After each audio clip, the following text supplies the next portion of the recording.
Han pasado 5 años desde que las campanas resonaron en las torres de Valdevira, anunciando al nuevo rey.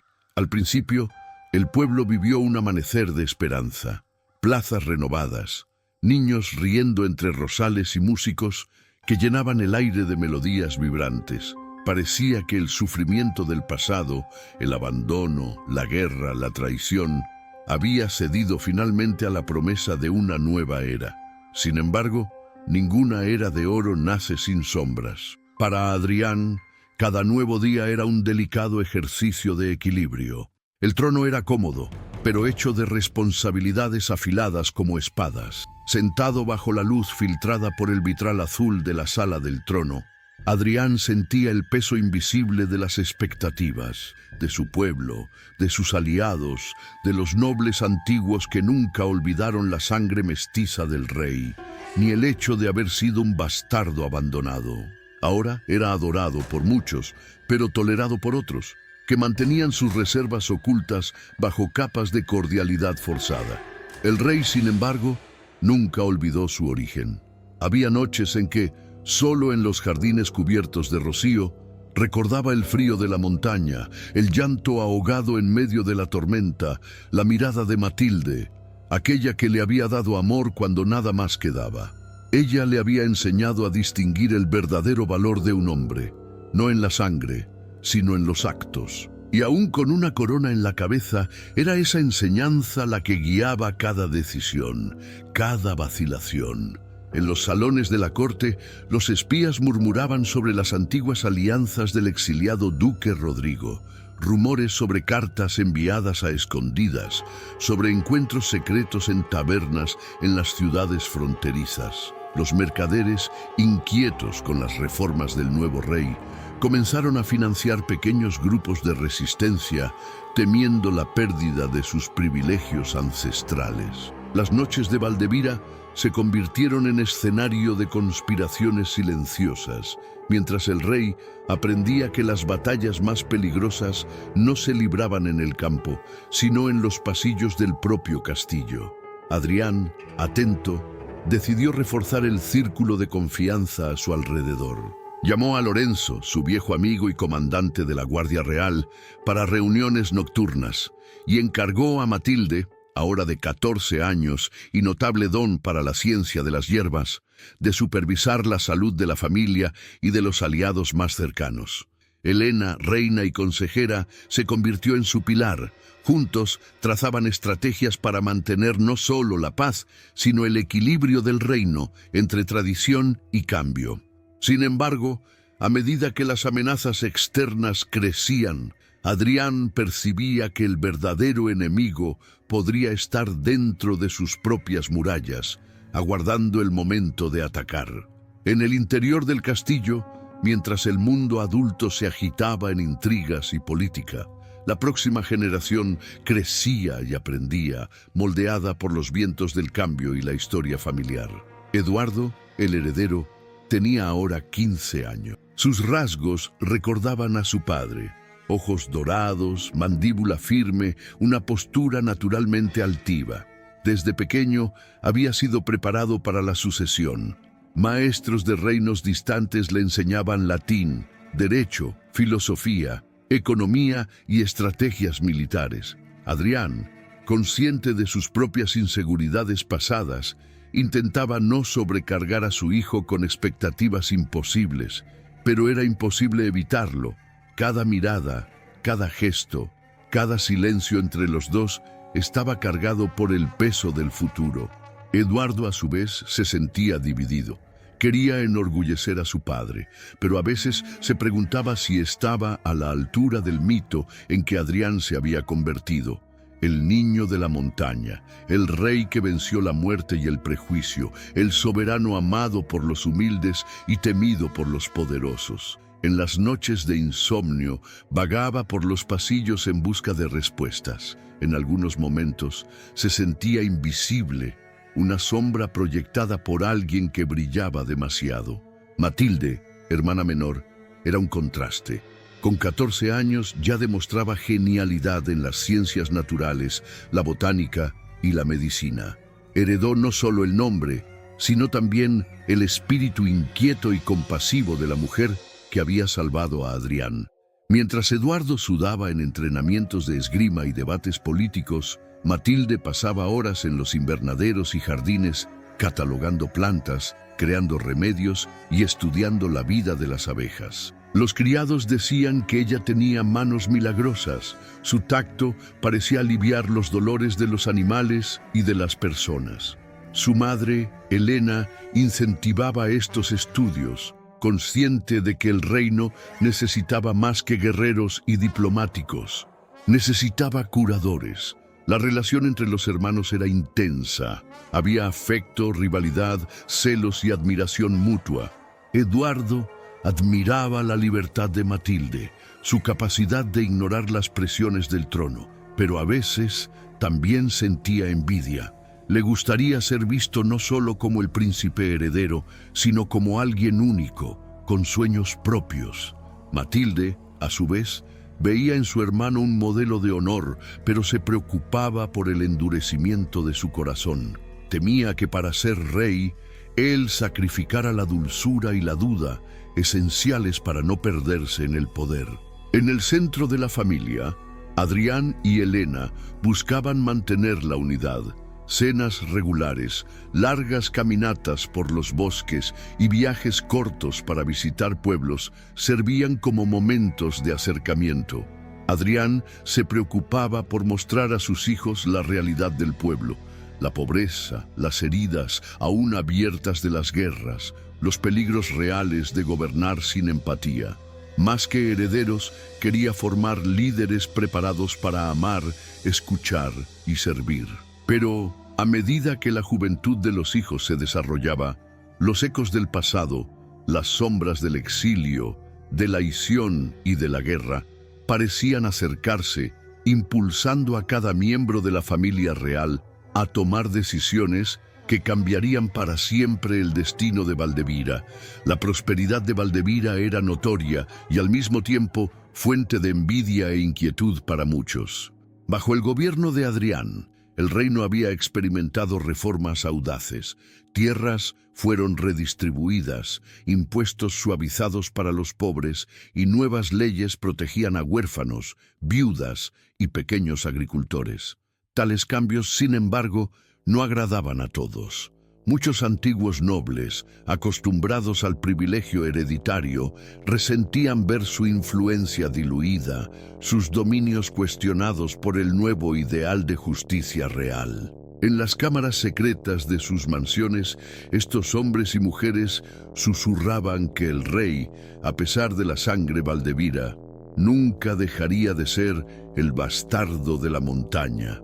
Más peligrosa que la hostilidad abierta era la indiferencia creciente de los antiguos aliados. Aquellos que antes juraron fidelidad al joven rey, ahora se limitaban a respetar formalidades.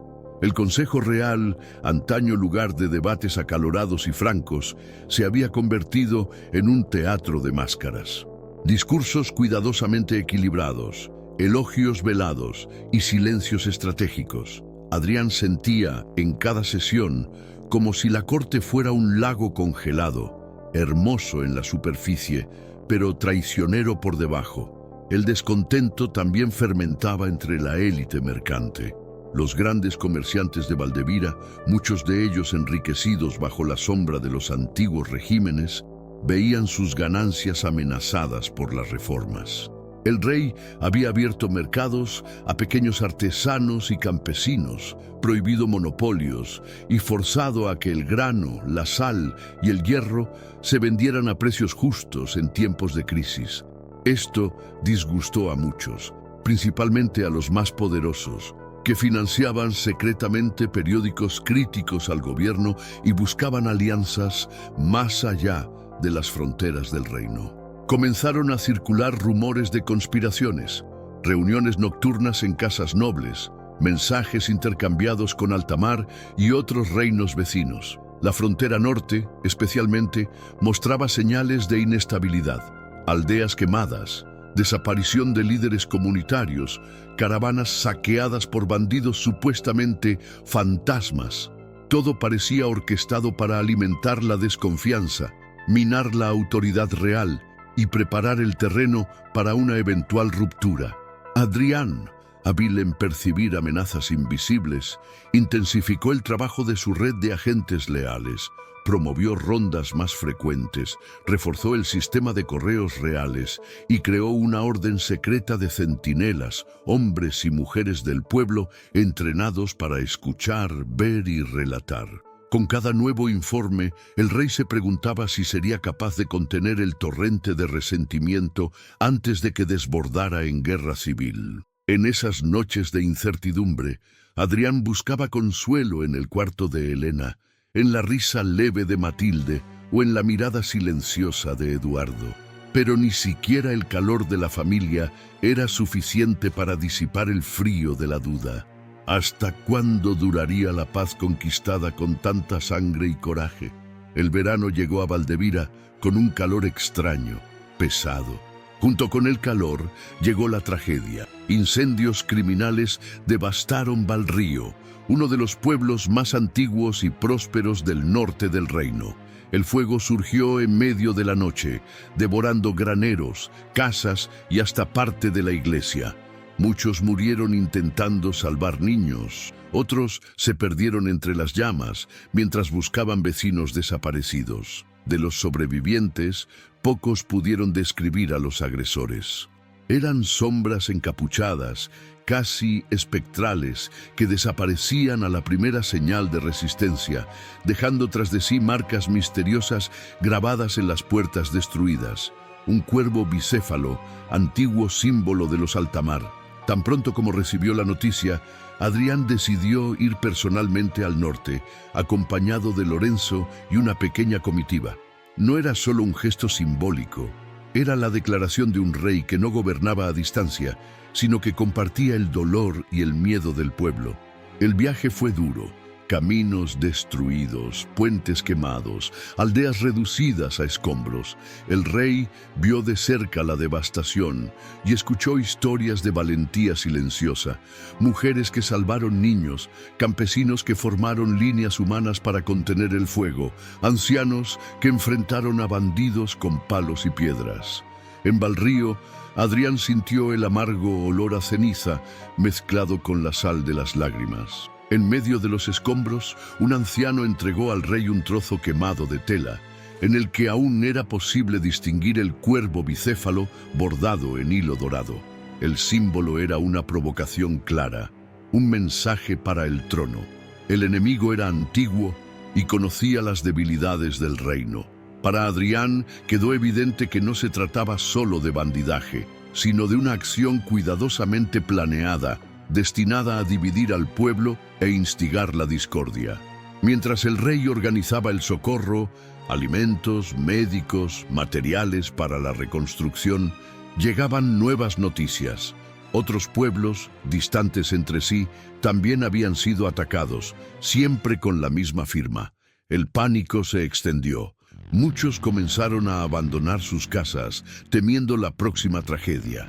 El regreso al palacio fue silencioso y pesado. En el camino, Adrián se detuvo en cada aldea afectada, escuchó oraciones y quejas, juró justicia y reconciliación. Se preocupó por visitar a los heridos, consolar a las viudas y garantizar que por cada casa quemada, 2 serían levantadas. Pero en el fondo, sabía que estaba luchando contra una hidra. Por cada cabeza cortada, otras surgirían, mientras el verdadero responsable permanecía oculto en las sombras del pasado. Al llegar a Valdevira, reunió a los principales consejeros, incluyendo a Eduardo y Matilde, para relatar lo que había visto.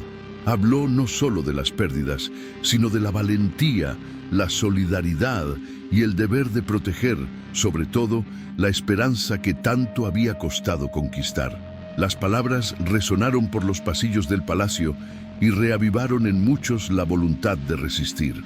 Pero entre los nobles y mercaderes, el impacto fue otro. Una ola de preocupación y desconfianza crecía, alimentada por la duda de si el rey realmente sería capaz de derrotar a un enemigo tan astuto. En la privacidad del cuarto junto a Helena, Adrián se permitió un instante de debilidad. «Quieren más que nuestras tierras, Lena», murmuró con voz ronca. Quieren romper el espíritu de nuestro pueblo. La reina, con ternura y firmeza, le recordó al niño que sobrevivió a la nieve y al abandono. No eres solo el rey, eres la esperanza de todos los que un día fueron dejados atrás. Y eso, Adrián, ningún fuego podrá apagar. Mientras Valdevira ardía en las fronteras, en el corazón de la corte, las intrigas tomaban nuevas formas. El palacio, lugar de celebraciones, consejos y alianzas, se había convertido en un campo minado, donde cada sonrisa escondía una intención, cada palabra era un delicado hilo de poder, cada visita un riesgo potencial. Entre columnas de mármol y tapices históricos, voces susurradas tramaban planes cuyo objetivo era tan antiguo como el propio trono: usurpar, dividir, conquistar. Helena, la reina, sentía en el aire el peso de ojos vigilantes. Mensajes anónimos comenzaron a aparecer en sus aposentos, alertando sobre supuestas traiciones dentro del círculo más cercano de la familia real. Había promesas de escándalos, amenazas veladas, comentarios sobre su pasado en alta mar, todo cuidadosamente calculado para perturbar su paz y minar la confianza del rey. Aún así, ella permanecía firme, convirtiendo cada amenaza en vigilancia redoblada, cada ofensa en elegancia serena. Matilde, cada vez más perceptiva, notó cambios en el comportamiento de su madre. Observó cuando Helena, cierta noche, se negó a tomar un té servido por un nuevo criado. Curiosa, Matilde escondió la taza, llevándola al laboratorio improvisado en los fondos del palacio. Analizando el líquido, a la luz de la chimenea, encontró trazas de una sustancia adormecedora, rara, de efecto lento, un veneno con raíces en las viejas prácticas de alta mar. Una vez más, la sombra de Rodrigo, aunque exiliado, aún influyente, parecía proyectarse sobre Valdevira. Adrián, informado por Matilde, tomó medidas discretas. Ordenó que solo los criados antiguos sirvieran a la familia. Aumentó la vigilancia sobre los suministros del palacio y encargó a don Augusto, ahora confidente y responsable de los asuntos internos, que investigara cualquier movimiento inusual. Lorenzo, leal hasta la médula, reactivó la antigua red de informantes, campesinos, boticarios, criados, jóvenes aprendices. En poco tiempo comenzaron a surgir nombres, se conectaron hilos, revelando la intrincada red de espionaje y sabotaje. Al mismo tiempo, Adrián necesitaba mantener la apariencia de normalidad. Realizaba audiencias públicas, promovía fiestas para diplomáticos extranjeros y mantenía reuniones con representantes de las principales casas nobles. Sabía, sin embargo, que en cualquier momento podría ser sorprendido por una nueva traición. En cada evento, su atención se dividía entre el protocolo y el minucioso estudio de los rostros, buscando aquella mirada de desconfianza, aquel gesto que delatara la máscara. Matilde, aunque joven, asumió un papel central. Se convirtió en referencia entre los aprendices de curanderos y farmacéuticos, creando fórmulas preventivas para posibles venenos y entrenando a los criados de confianza para reconocer síntomas sospechosos. Así, la amenaza invisible era combatida no solo por la fuerza, sino por el saber, un arma tan poderosa como la espada. Al caer la noche, cuando la familia se reunía en los aposentos privados, Adrián, Helena, Eduardo y Matilde compartían un raro momento de ternura. Allí, lejos de las máscaras, podían ser simplemente familia, pero incluso esos momentos eran más cortos, consumidos por el ritmo febril de la supervivencia y la resistencia. Sabían que el palacio era tanto refugio como trampa. El precio de la corona era dormir con un ojo siempre abierto y confiar solo en aquellos cuyo amor había sido forjado en el dolor del pasado. A los 17 años, Eduardo ya no era solo el heredero de Valdevira, era un símbolo, esperanza y objetivo al mismo tiempo. Desde pequeño había aprendido el rigor de los libros, la disciplina de las armas y la sutileza de la diplomacia. Aún así, le faltaba la experiencia de enfrentar el mundo sin la protección del palacio. Fue por eso que, al enterarse de la necesidad de una misión diplomática a la ciudad de Fuenteluz, Adrián decidió, el momento había llegado para Eduardo de cruzar las puertas del castillo no como príncipe protegido, sino como emisario de la corona. Junto a Lorenzo y un pequeño grupo de guardias de confianza, Eduardo partió al amanecer. El viaje, marcado por el paisaje exuberante de los valles y el verde profundo de los bosques, era también una travesía interna. Cada kilómetro recorrido lo alejaba de la infancia y lo acercaba a la responsabilidad. En Fuenteluz, la misión parecía sencilla: reafirmar alianzas, negociar acuerdos comerciales, demostrar la presencia del reino.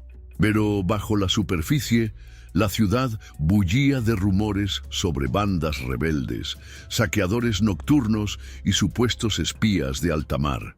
La primera noche en la ciudad fue tranquila, pero en la segunda, durante una cena con los notables locales, el peligro finalmente se presentó. De regreso a la posada, el grupo fue emboscado por hombres enmascarados. La lucha fue rápida y brutal. Lorenzo, con la experiencia de toda una vida, lideró la defensa, pero fue Eduardo quien por primera vez sintió el peso del acero verdadero contra su propia piel. Al ver a uno de los guardias caer, el príncipe no dudó. Tomó la delantera, protegiendo a un grupo de aldeanos que pasaba por casualidad y ordenando que nadie huyera antes de garantizar la seguridad de los inocentes. La batalla terminó con los rebeldes dispersos. 2 de ellos fueron capturados y bajo custodia revelaron que habían sido pagados con oro antiguo, barras con el blasón de los Altamar encontradas en una cabaña abandonada cerca de la frontera. La noticia recorrió el reino. Había una fuerza mayor detrás de las acciones violentas. Eduardo, al regresar, no solo llevaba el respeto de la ciudad, sino también una cicatriz en el brazo, marca de su valentía, pero también de la vulnerabilidad que todo líder lleva consigo.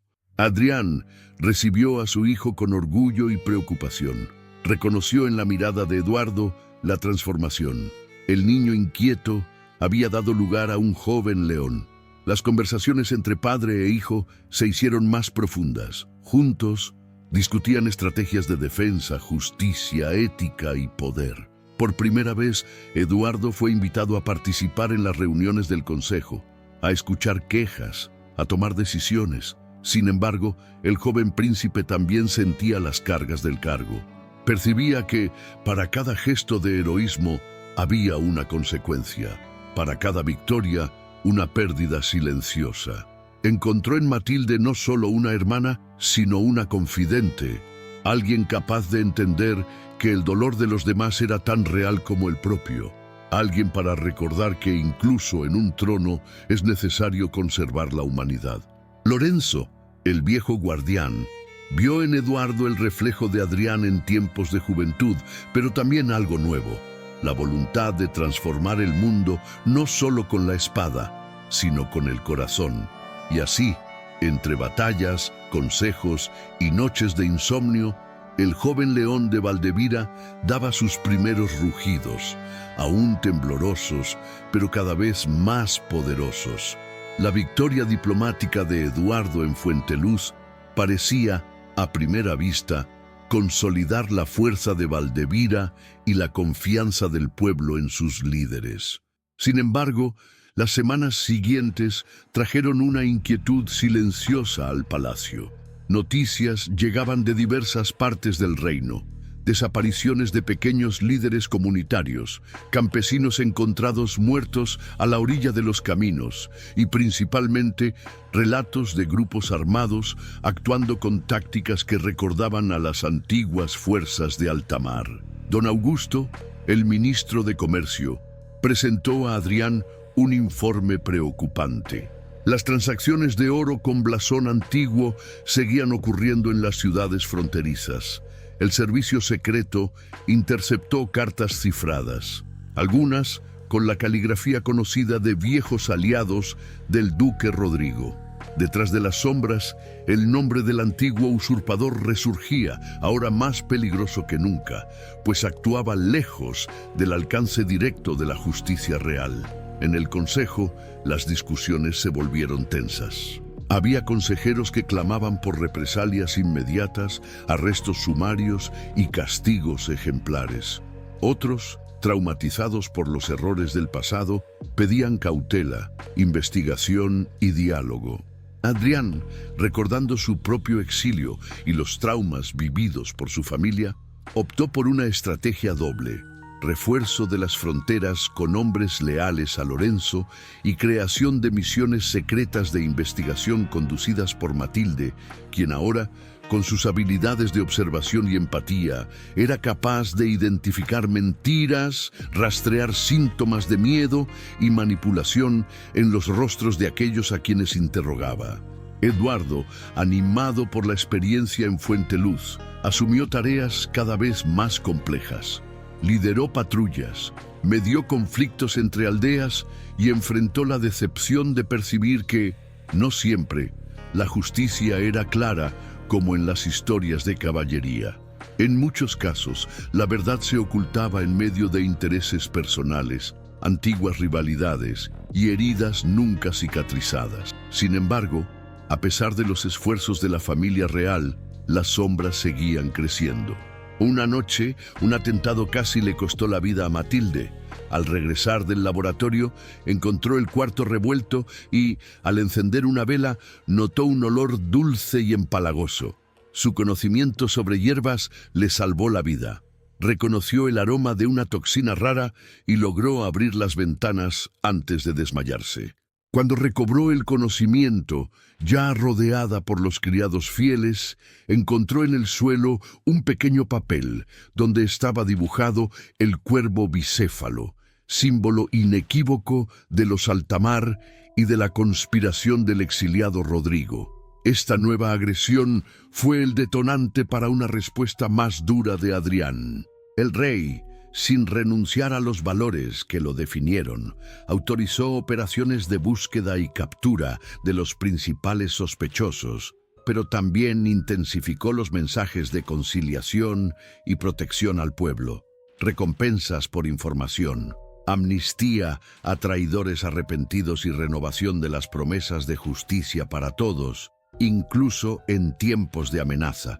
Dentro del palacio, el clima era de máxima atención. Helena intensificó el cuidado de sus hijos. Lorenzo, más silencioso que nunca, patrullaba los pasillos como una sombra protectora. El pasado, al que todos creían haber dado un fin definitivo, regresaba para reclamar su precio. El inicio del otoño estuvo marcado por un fenómeno inusual. Las hojas rojizas caían más temprano, cubriendo campos y senderos, como si el propio reino presintiera la llegada de un nuevo ciclo de desafíos. La amenaza dejó de ser rumor para materializarse en un enfrentamiento abierto. Por las montañas del norte, ejércitos irregulares cruzaron la frontera, saqueando pueblos y destruyendo puentes vitales. Eran grupos de mercenarios y soldados desertores, financiados por oro de origen extranjero, reunidos bajo la bandera de los Altamar. La respuesta de Adrián fue rápida, pero nunca impetuosa. Convocó a la Guardia Real, reorganizó alianzas con los señores de tierras más leales y pidió que Helena y Matilde coordinaran una red de apoyo humanitario para los refugiados y heridos que llegaban en olas crecientes a las ciudades centrales. El rey, fiel a su reputación de gobernante cercano al pueblo, se preocupó por visitar los campamentos improvisados, escuchar historias de pérdidas y valentía, y sobre todo, reforzar el compromiso de reconstruir cada hogar devastado por la guerra. Eduardo recibió su primera misión como comandante en campo. Escoltado por Lorenzo y un grupo de jóvenes soldados, debía garantizar el control de un desfiladero estratégico, impidiendo el paso de nuevas tropas invasoras. Para el príncipe, era la mayor prueba de su vida: comandar, inspirar y proteger, incluso ante el riesgo real de perder amigos o la propia vida. En la víspera de la partida, padre e hijo conversaron hasta tarde. Adrián habló del miedo, de la valentía, del peso de cada elección y de la importancia de nunca olvidar que, incluso en batalla, la dignidad y la compasión definen al verdadero rey. En el frente, Eduardo enfrentó su propio bautismo de fuego. Los invasores eran implacables, pero también divididos y mal organizados. El príncipe, observando las debilidades del enemigo, optó por tácticas de guerrilla, perdonando a civiles y buscando minimizar las pérdidas de ambos lados. Hubo emboscadas, noches sin sueño, huidas desesperadas por senderos cubiertos de niebla. En un momento crítico, salvó a un pequeño grupo de aldeanos, ganando el respeto incluso de algunos enemigos que prefirieron rendirse en lugar de enfrentar su liderazgo. En Valdevira, Matilde y Elena lideraban una verdadera revolución silenciosa. Organizaron refugios, coordinación de medicamentos, campañas de vacunación y alfabetización entre los niños desplazados. Matilde inventó nuevos métodos para conservar alimentos y preparar bálsamos, adaptando el saber heredado de la antigua Matilde a las necesidades urgentes de la guerra. Poco a poco, la ofensiva de los altamar fue contenida. Los mercenarios sobrevivientes fueron capturados o expulsados y el ejército real retomó el control de los principales pasos. Pero la victoria tuvo un costo. Ciudades enteras fueron arrasadas, familias perdieron todo y la sensación de seguridad nunca más fue la misma.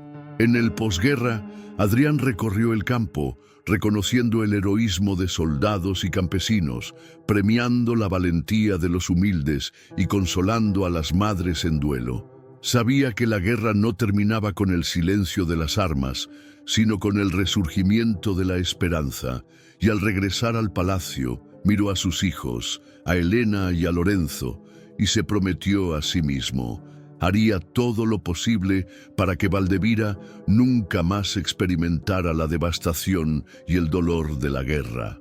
Cuando las armas finalmente silenciaron en las fronteras y las cenizas comenzaron a ser barridas de las ciudades devastadas, una nueva amenaza se apoderó del corazón del reino, y esta vez era más íntima, dolorosa y traicionera que cualquier ejército extranjero.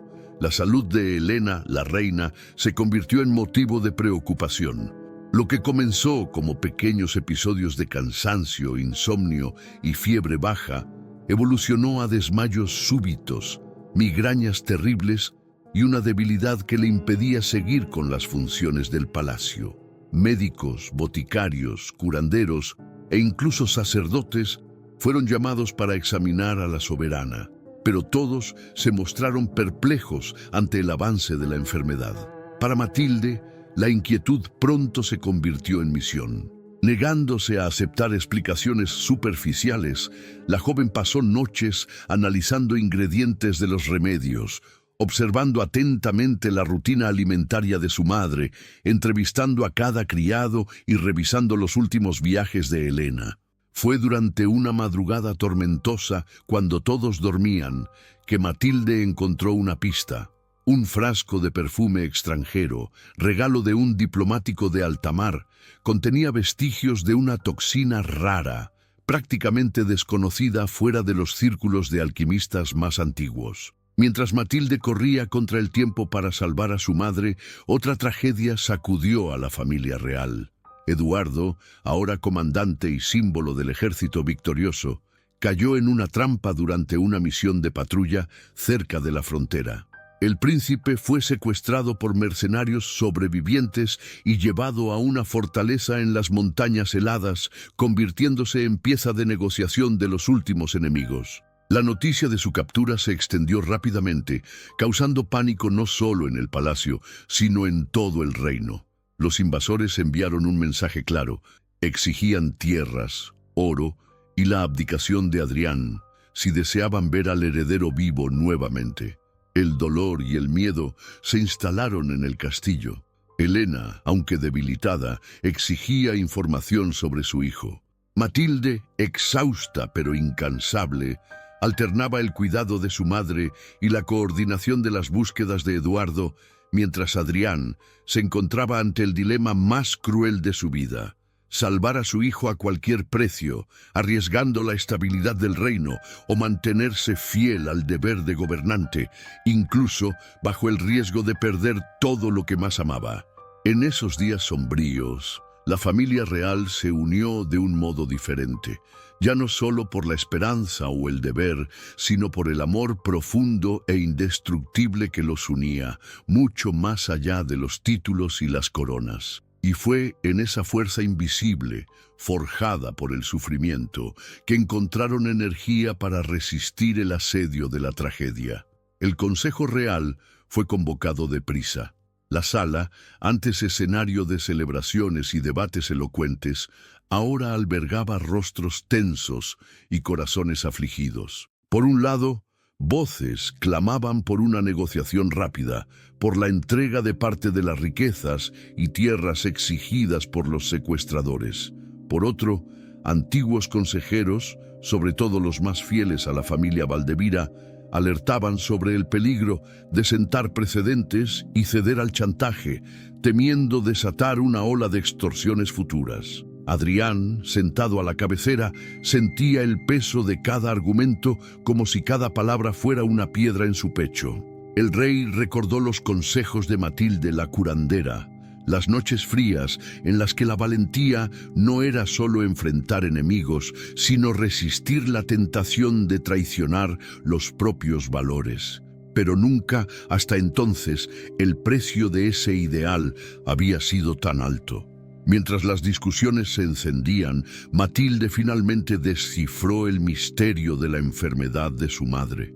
En una explosión de alegría y alivio, preparó un antídoto artesanal a base de hierbas raras, filtrado gota a gota, y comenzó el tratamiento con Helena.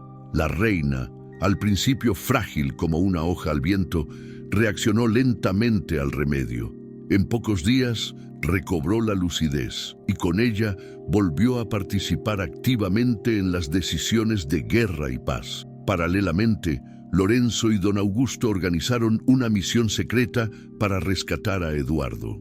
Eligieron cuidadosamente a hombres y mujeres leales, disfrazados de comerciantes o vagabundos, que partieron en la oscuridad de la noche, atravesando bosques, montañas y aldeas hostiles. La preparación del rescate era un acto de fe y también de desesperación. Helena, recostada aún pálida entre almohadas, sostenía la mano de Adrián, diciéndole que solo el amor justificaría cualquier sacrificio, pero que era necesario mantener el espíritu del reino por encima de las tragedias personales. La noche del rescate fue de suspenso absoluto. El grupo de Lorenzo, enfrentando trampas y tormentas, logró infiltrarse en la fortaleza donde Eduardo estaba cautivo. Allí dentro, el príncipe había resistido la tortura física y moral, manteniendo viva la esperanza de reencontrarse con su familia. Cuando escuchó la señal combinada, reunió sus últimas fuerzas para ayudar en su propia fuga. El regreso estuvo marcado por persecuciones y luchas. Eduardo, ya más hombre que nunca, salvó a uno de sus salvadores cuando éste cayó por un acantilado, demostrando que las lecciones de Adrián no habían sido en vano. Al amanecer, cuando el grupo finalmente cruzó las puertas de Valdevira, el pueblo celebró como si fuera el renacimiento del propio reino. Eduardo fue recibido en los brazos de su madre, que ya se erguía con renovada energía, y Matilde, emocionada, agradeció a los dioses antiguos y a las fuerzas de la naturaleza por la victoria. La familia real, reunida después de la tormenta, sabía que aquel era el inicio de un nuevo ciclo. Los traidores serían juzgados, las heridas comenzarían a sanarse y Valdevira, una vez más, probaría que su fuerza nacía del amor, la justicia y la capacidad de resurgir ante lo imposible. La primavera trajo a Valdevira un aire nuevo.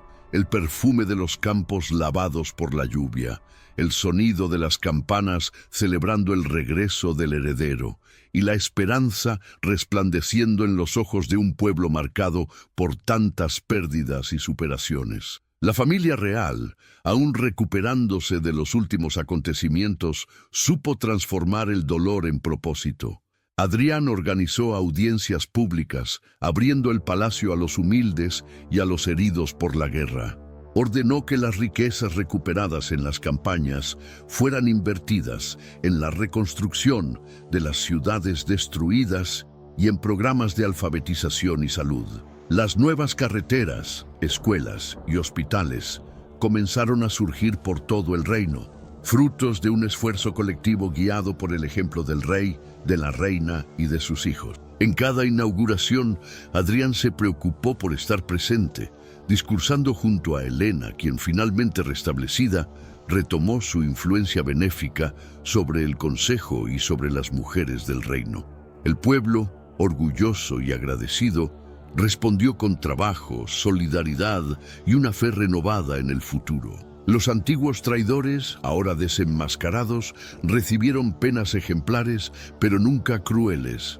Exilio, trabajos comunitarios o, en los casos más graves, el confinamiento en monasterios apartados, donde tendrían tiempo para reflexionar sobre sus actos. Esta postura sorprendió a muchos, incluso a algunos aliados, pero mostró al mundo que Valdevira era gobernada no por la venganza, sino por la justicia y la compasión.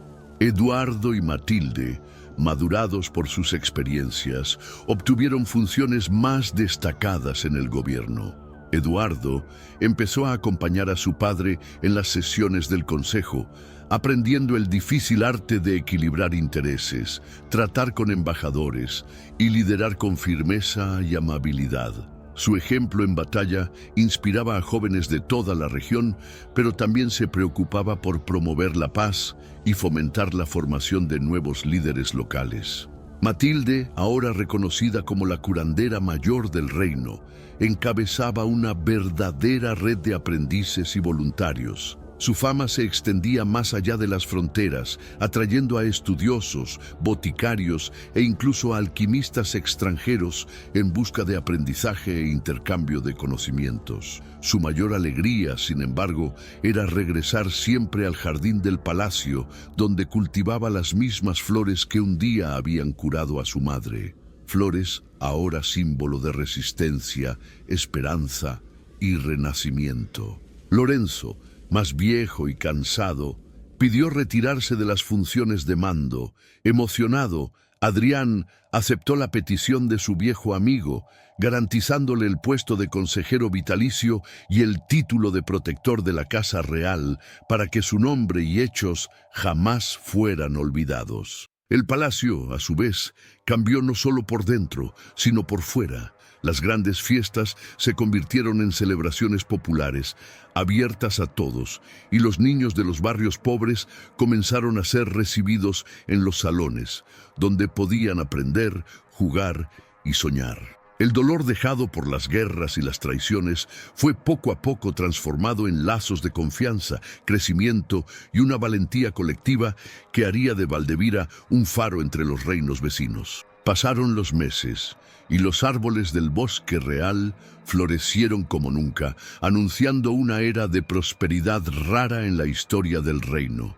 El pueblo de Valdevira volvía a sonreír con facilidad, las canciones volvieron a resonar en las ferias y los mercados pulsaban de vida.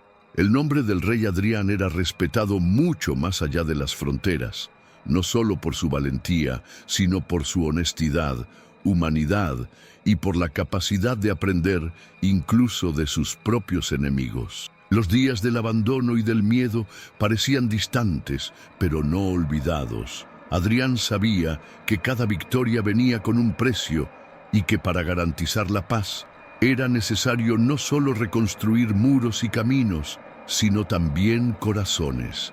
Él promovía encuentros entre antiguos adversarios, mediaba perdones públicos e incentivaba a las familias a recibir de vuelta a hermanos perdidos, hijos errantes, padres alejados por la violencia de los años difíciles.